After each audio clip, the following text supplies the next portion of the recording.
آئیے کتاب رحمت سورہ الکہف اٹھائیں۔ اللہ تعالیٰ نے ایک واقعہ بیان کیا ہے حضرت موسیٰ اور حضرت خضر علیہ السلام کا، کہ حضرت موسیٰ علیہ السلام عزم مصمم کر کے جب چلے تو اللہ فرماتا ہے کہ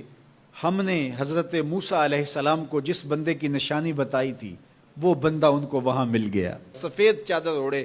حضرت خضر علیہ السلام وہاں لیٹے ہوئے تھے، تو یہ جا کے ان کے پاس کھڑے ہو گئے کہ حضرت میں آپ کی خدمت میں اس لیے آیا ہوں کہ اللہ نے آپ کو جو خصوصی علم عطا کیے ہیں میں ان کو سیکھنے کی غرض سے آپ کی چوکھٹ پہ آیا ہوں۔ کہا تم میرے ساتھ صبر نہیں کر پاؤ گے، معاملے مشکل ہیں، سفر دشوار ہے، منزل کٹھن ہے، اور میرے معاملات ایسے ہیں کہ تم اعتراض کرو گے اس کے بغیر تم رہ نہیں سکتے۔